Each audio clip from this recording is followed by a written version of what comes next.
All right, so I think we're recording. All right, cool. So let's Awesome. hear it. What's your goal? What are you trying to accomplish here? My goal is I want to learn from an experienced borrower how to borrow private money and work with private money partners so I can start building my portfolio, which was from the start, it's been my goal. Mhm. Um, I got lost in shiny object syndrome. Um, for for 3 to 6 months, I thought I was going to buy a business, and then I was going to be a full-time wholesaler. Then I for like 2 weeks, I wanted to be a connector. So I kind of dabbled in that, didn't get any traction. So right now, where I currently am, after about a year of being in sub two, um, it actually, um, it was like a sign that I needed to stick to my original goals, which is to create enough passive income to cover my lifestyle, to free up time to pursue more active investing, Mhm. with wholesaling, fixing and flipping, different projects like that that require a whole lot more time and hustle and grind. Um, and I also am very drawn to creative arts. So I'd be lying if I said that I didn't want that extra time to create. I'm a musician, so music. I've written crappy jokes over the last 10 years for stand-up comedy. I just like to create creative work, Mhm. and that's actually coincidentally led me to the creative real estate group, to create in creative finance. So I just wanted to learn from somebody before I just start uh, recklessly going, hey, I'm looking for private money. I want to learn all of the responsibilities, ways to pay them back. I've always been a responsible borrower, even if it was like $20 from one of my friends.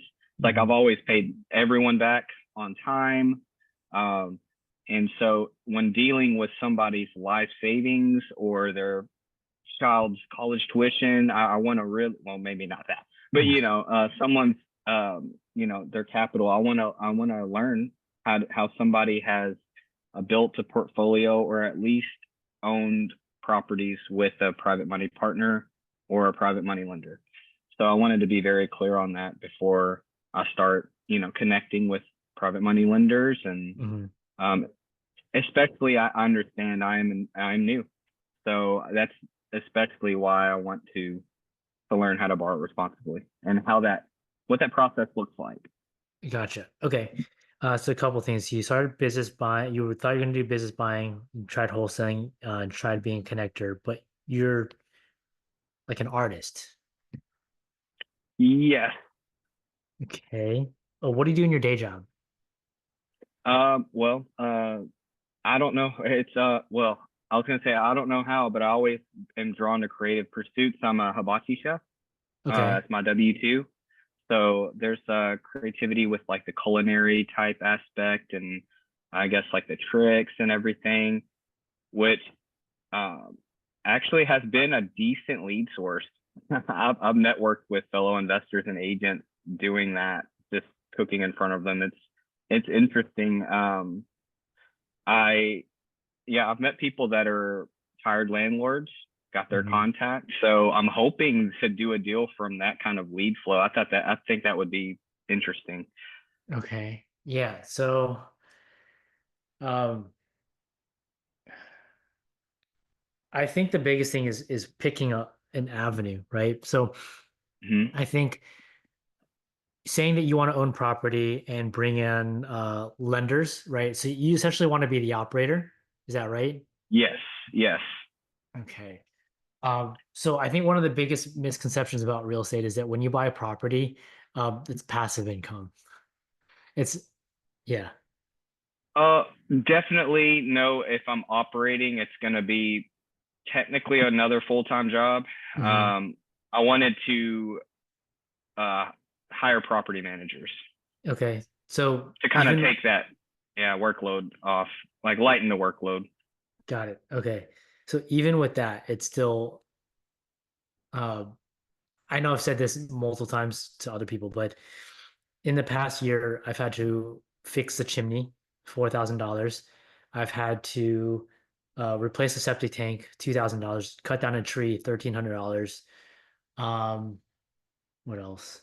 I'm in the process of turning over a property and pulling out all the carpet, and the floors are t torn up, so that's another $12,000 just to get it rent ready. So owning rental property is not going to give you consistent cash flow, and it's going to be very challenging for you to live off of it. And if you are living off of it, it's going to be uh, something's going to suffer, whether you pay to get the house fixed up and you're living off that money, or you're paying to fix up the properties and then your paycheck is wiped out. So if you're looking for passive income, I would probably go with you know, being in a syndication or being a limited partner on a larger deal. Uh, we're going to talk about numbers. Are you comfortable with that? Of course. Okay. So, how much money do you have to invest? Currently, as I Yeah. stand, Hmm. uh, other than access to credit cards, nothing. Gotcha. Okay. Um, what's your work schedule like? Right now, for the time being, is very, very demanding. I just started a second job. So my time right now, oh yeah. What's your second Um, job? right now, I just took a quick and easy, it's a job at a cookie place. Got it. Okay. All right. It's just basically like right now for the next couple, like 2 to 3 months, put mhm, my head down, work both jobs. I do have a wholesale deal in the works right now, but you already know like that could fall through at any time. But I do have that going on. I'm hoping that's close. I mean, everybody does.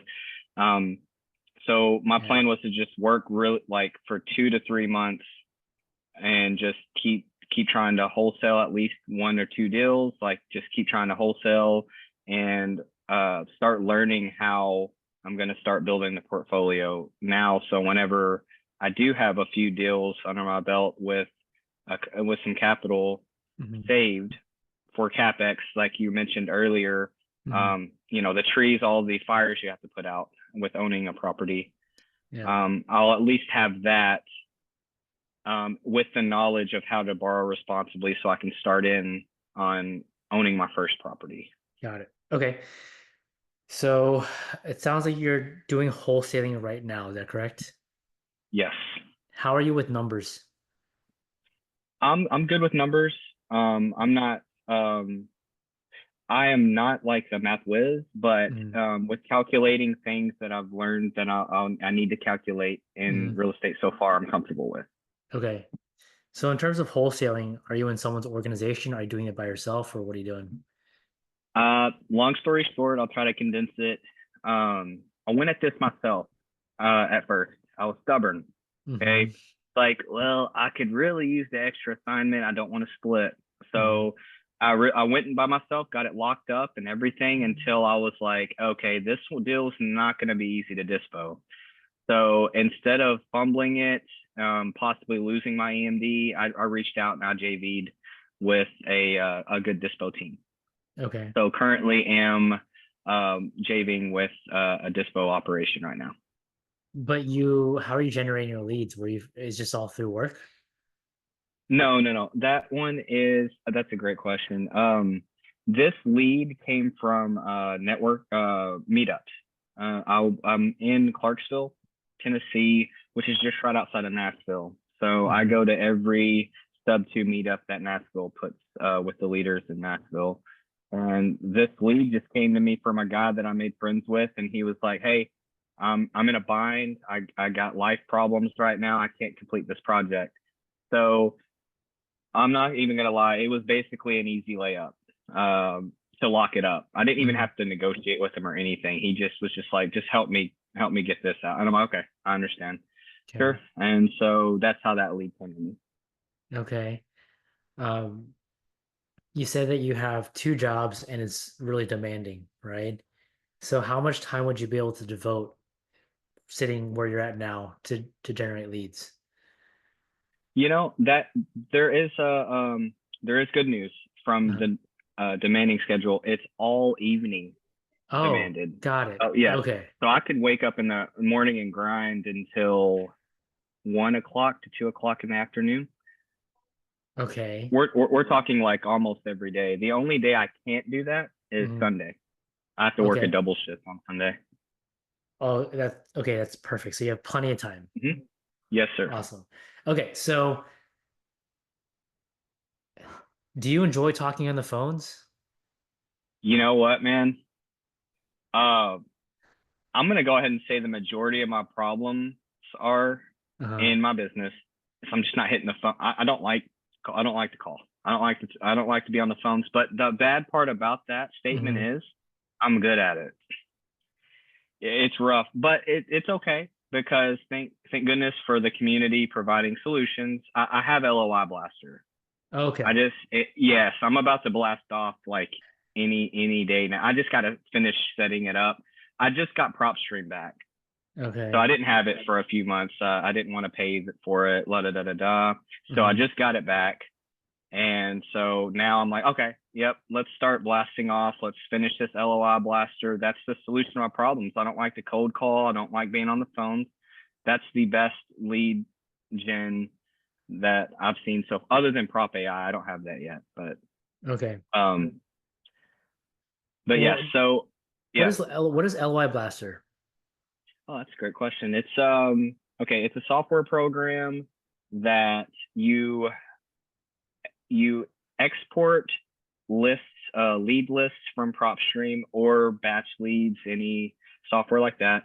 You Hmm. import that list into this software that's LOI Blaster, and it does exactly what it sounds like. It blasts off. We're talking if you have it set up correctly, you could send off 200 LOIs and cash offers in less than 10 minutes, like 5 minutes. You could send off 200 LOIs in Uh-huh. any market. Yeah. Um, so obviously it's a numbers game. So you blast off 200, you get 10 to 12 agents that are interested, give you a call. Yeah. Then out of that, you get 2 hot leads, 3 hot leads. Then Uh-huh. from that, you get 1 or 2 contracts and hopefully 2 closes. But you know, um, that I would not go off of those numbers. Those are very Yeah, rough yeah. and just an example. Yeah. Got it. Okay. Um, so So then that's a way to yeah. okay. So I mean, I don't see anything wrong with what you're doing in terms of wholesaling. The only thing that I would push off is I would hold off on buying property. I know that's something that you want to do, and that's what everyone always talks about wanting to do, but it's a lot of work, it's a lot of headache, and it's not consistent cash. And really, people are buying property to offset taxes, not to generate income. Does that make sense? Yes, yes. Okay, so if I was in your situation, I would continue doing what I'm doing with LY Blaster, and then I would get the wholesaling piece up and running, systematized, and as close to as close to autopilot as possible. So then as you make money, take some of that money, you reinvest it into the company, whether that's bring on a VA to help you with emails or keeping track of stuff, or you bring on an operator to help you keep track of everything, get organized, right?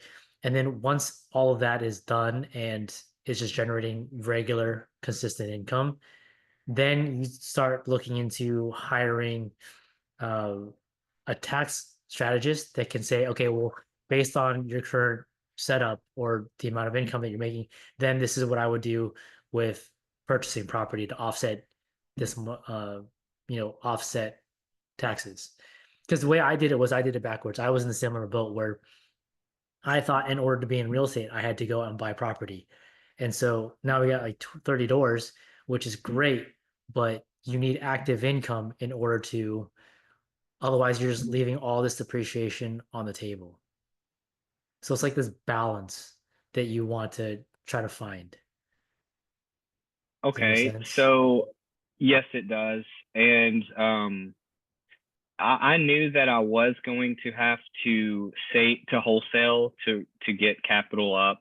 Mm, Because I was thinking, I go, okay, so what if I do achieve my goal? I do have somebody that wants to lend on this property and mhm, it looks good, everything, but the hot mm. water heater goes out, the HVAC goes out. And what am I going to call them and go, Oh, send me gotcha. more money, please? This, Yeah. I have problems Mhm. here, so, and that's might not fly very well. They're like, no, I already lent what we agreed on, and you're asking for 20,000 more. It's like eventually, So Yeah. I thought about that, and that would be an issue as well.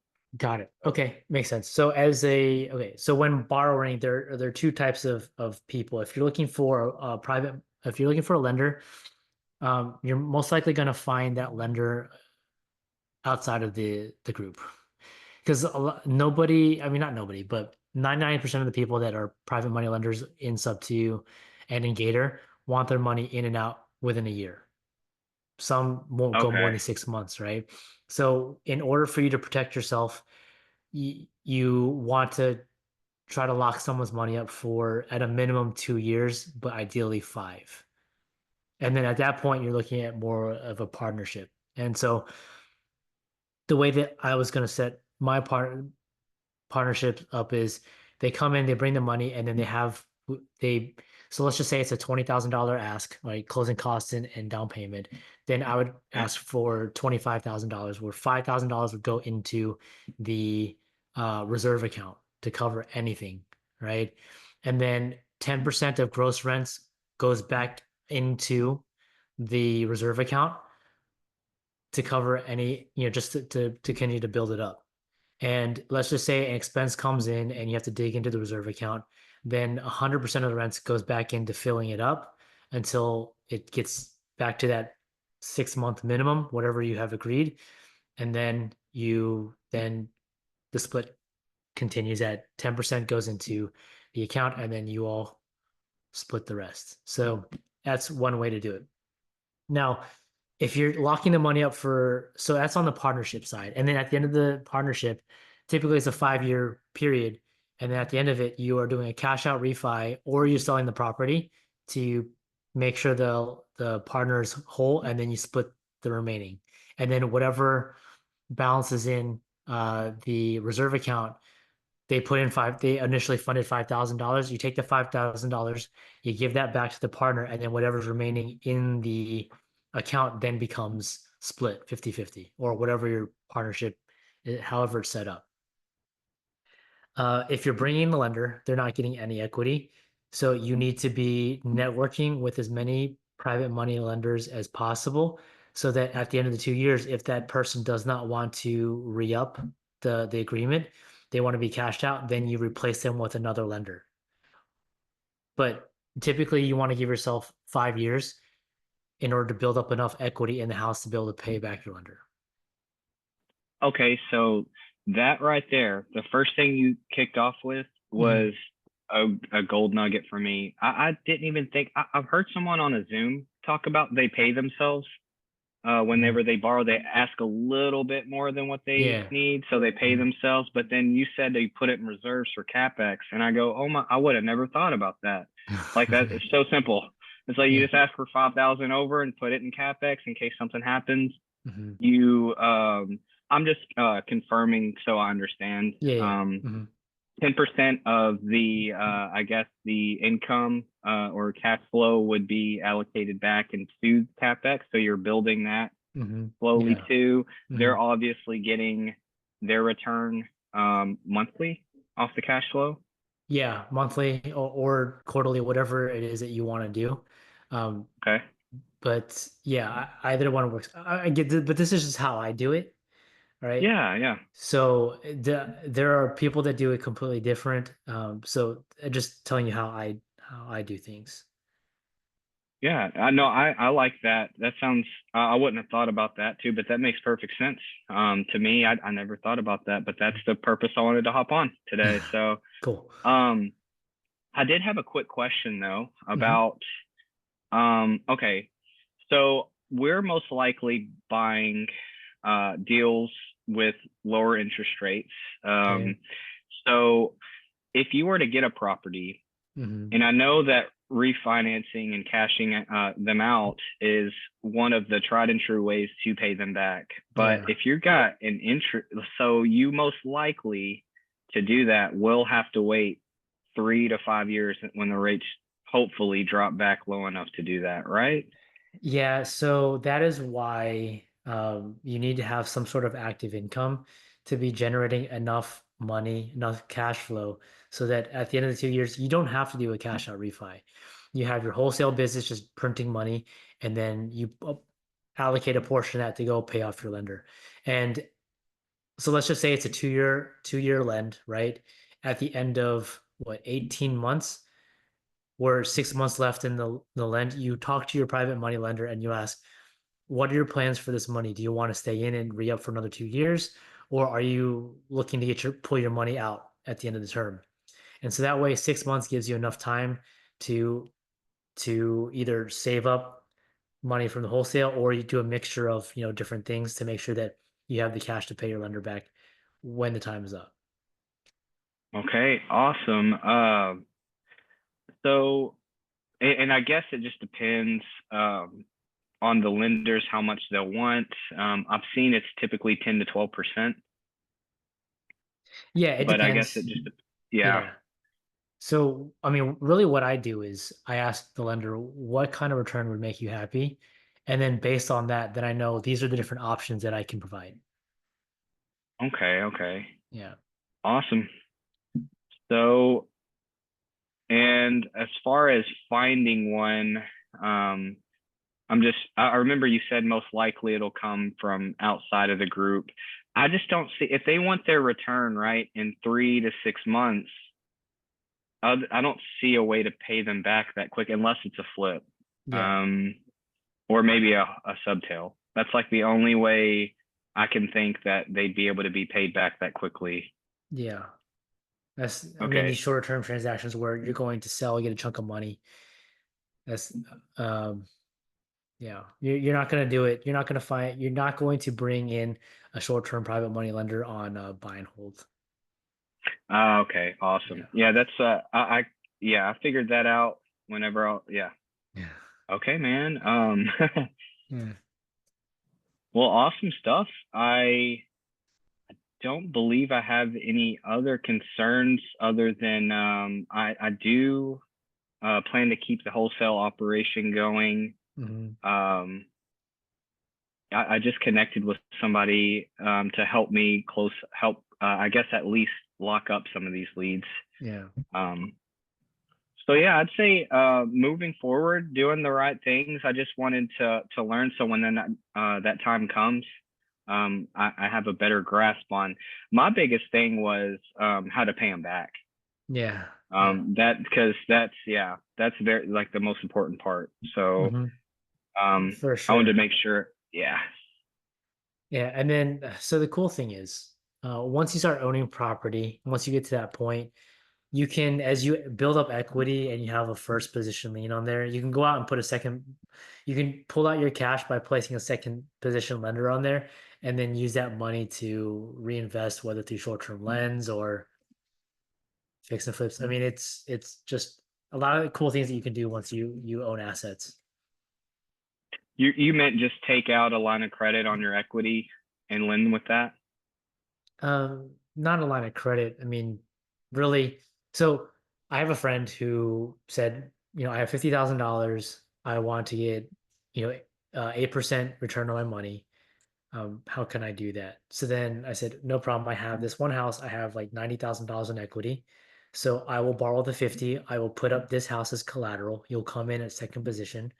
And if anything happens for whatever reason, I don't pay you back, then you can foreclose on the property, and there should be enough equity to cover your lend plus return. So it's really just accessing that cash without having to without having to do a cash out refi. You just bring in a private money lender to access some of that equity in your existing property. Ooh, okay. See that Yeah. right there? That's golden too, man. I appreciate that. I never Yeah. would thought about that either. So Yeah. Cool. awesome, man. Could you okay, so I know this I'm gonna remember the majority of this, but just so nothing slips through the cracks, will you be able to email over this, to revert back to? Yeah, so I'm gonna post this on YouTube, and then I'll send you Awesome. the link. Yeah. Or I'll just, or I could find it. Yeah. Or Oh, yeah, I'll send it to you. And then, do you want the raw file too? sure. Why not, Okay. man? Okay. Cool. Yeah, I really appreciate it, John. Yeah. No, I appreciate the opportunity. I hope this was helpful. And yeah, man, let me know how it goes. Oh, it was very helpful. I didn't mean to kind of end it kind of abruptly unless you have to go, but I believe, yeah, I guess that's about all I was concerned about. So, Okay. Cool. Yeah. Reach out if you have any other questions. all right, man, I really appreciate all the info and the help, man, and I'll be on the lookout for those files. And it was awesome connecting with you, man. Yeah. You too. Take care. All right, take care, buddy. Bye bye. Bye.